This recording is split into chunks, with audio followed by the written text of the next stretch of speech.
입니다. 한국사 전문 강사 강재입니다. 그동안 잘 지내셨죠? 저도 여러분과의 만남을 손꼽아 기다리고 있었습니다. 여러분들과 이렇게 유튜브를 통해서 역사 얘기를 나누는 이 시간이 저는 굉장히 행복합니다. 이 강재미 유튜브 한국사 강의가 드디어 7번째 강의를 맡게 되었습니다. 지금 차근차근 하나하나 여러분들과 역사 얘기를 풀어가고 있는데요. 이번 7번째 강의의 주제는 우리 저번에 말씀드렸다시피 한국사 공부법 3단계 제가 말씀드렸죠. 역사는 흐름을 잡는 게 가장 중요하고 흐름을 잡는 데는 인물기가 중요하다. 그리고 그 다음에 인물기로 흐름을 어느 정도 잡고 난 다음에 영역별, 시대별로 핵심 개념을 정리하고 마지막으로 한국사 능력 검증 시험을 통해서 총정리하면 된다. 그래서 오늘은 마지막 세 번째 단계입니다. 한국사 능력 검증 시험을 왜 준비해야 되는지에 대해서 말씀드리도록 하겠습니다. 저번 주에는 시대별, 영역별로 핵심 정리하는 방법을 말씀드렸습니다. 여러분, 시험은 정보가 중요하고 요령이 굉장히 중요합니다. 그래서 시대별로 봤을 때는 근현대사의 출제 비중이 가장 높다는 거, 영역별로 봤을 때는 정치사의 출제 비중이 가장 높다는 거. 그래서 여러분들이 시간과 에너지를 투입할 때는 근현대사 위주로, 그 다음에 조선시대가 되겠죠. 그리고 영역별로 이제 준비를 하게 될 때는 정치사와 사회경제사에 집중적인 에너지를 쏟으시면 되겠습니다. 그리고 그렇게 이제 시대별로 영역별로 핵심 개념을 정리하면서 중요도에 따라서 이렇게 정리를 하시면 됩니다. 무조건 다 외울 수는 없거든요.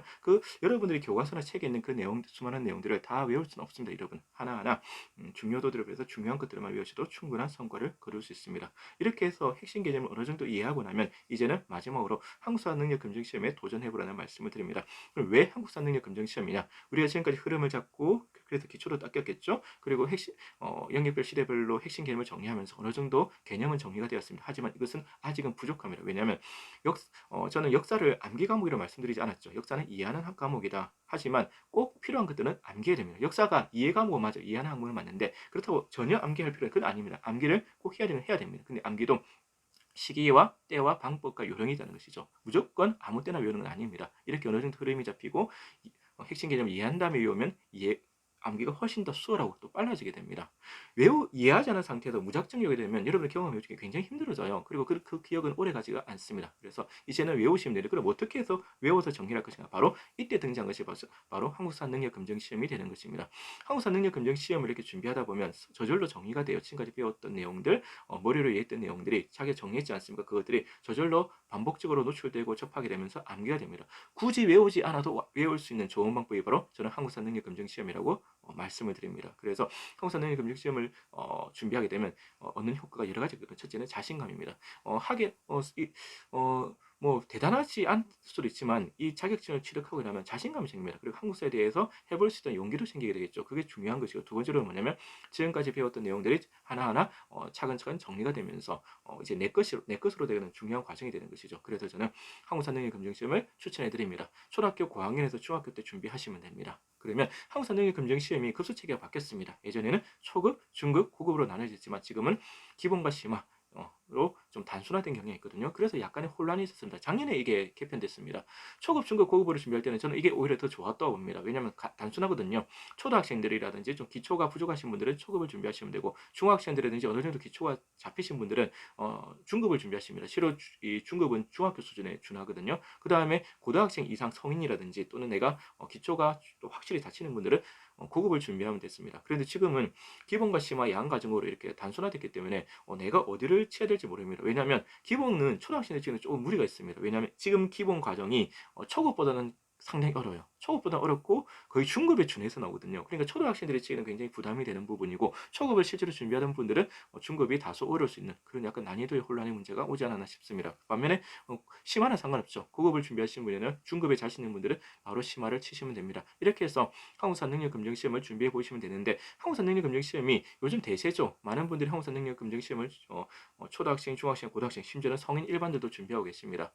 굉장히 일종의 붐이 일고 있는데 왜냐하면 한국사 능력 검증 시험이 자격증을 요구하는 곳이 굉장히 많거든요. 그래서 붐이 일고 있는데 어렵지 않습니다, 여러분. 어렵지 않고 60점 이상만 받으면 됩니다. 70점 받으면 급수는 한 금수 더 올라가게 되겠죠. 왜냐하면 기본도 급수 체계가 나뉘고 심화도 또 세분화되면 나뉘게 되거든요. 그래서 여러분들이 60점 이상만 일단 기본적으로 맞으면 됩니다. 그러면 그게 맞는 게 어려워요. 어렵지 않습니다. 굉장히 쉽거든요, 여러분. 왜냐하면 이 한국사 능력 검증 시험 자체가 물론 수능 한국사보다는 좀 어렵겠지만 문제 은행식입니다. 결국에는 자주 나오는 문제들이 계속해서 반복해서 나온다. 그래서 이런 말들이 있죠. 기출문제만 집중적으로 한 달 또는 일주일 정도 바짝 풀고 가면 합격할 수 있다. 맞는 말입니다, 여러분. 솔직히 흐름도 필요 없고 뭐 핵심 개념 정리 이해 다 필요 없고 그냥 시험 치기 전에 또는 일주일 전에 아니면 뭐 넉넉 잡아서 한 달 전에 기출 문제만 집중적으로 풀고 가도 합격은 무난합니다. 그런데 이런 한국사는 올바른 한국사 아니죠. 왜냐하면 시험 치고 나면 다 까먹어버려. 오직 자격증을 얻기 위한 이런 시험은 저는 절대 추천드리지 않습니다. 왜냐하면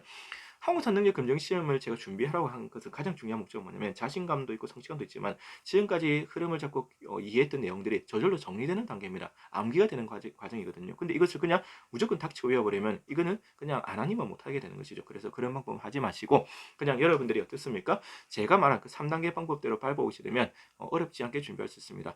아까 말씀드린 대로 흐름이 잡히고 어느 정도 핵심 개념이 이해된다면 그때는 기출 문제만 반복해서 보시면 됩니다. 왜냐하면 기출 문제 나왔던 게 또 나오거든요. 제가 하나 예를 들어 보겠습니다. 서희의 강동육주 굉장히 자주 나옵니다.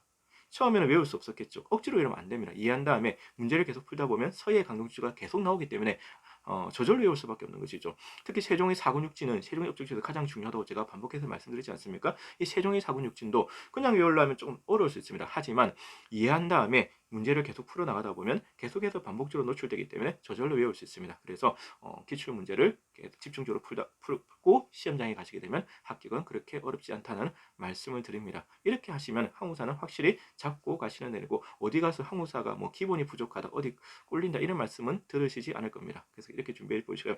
그러면 항우사 능력 검증 시험에 자주 나오는 것도 제가 제 밴드에 정리를 해드렸습니다.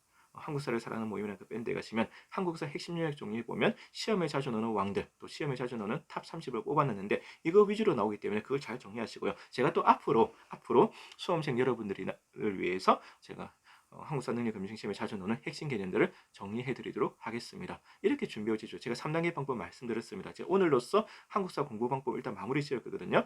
일단 역사는 흐름을 잡는 게 반이라는 걸 꼭 명심하시고 흐름을 잡는 데는 인물기가 가장 좋다. 꼭 명심하십시오. 이렇게 인물기로 흐름이 어느 정도 잡히고 나면 시대별 영역별로 핵심 개념을 정리해라. 시대별로 봤을 때는 근현대사가 가장 중요하고 영역별로 봤을 때는 정치사가 중요하다. 꼭 명심하십시오. 그리고 마지막으로 이제 자기의 수준과 상황에 맞게 한국사 능력 검증 시험을 준비하시면 됩니다. 맞죠?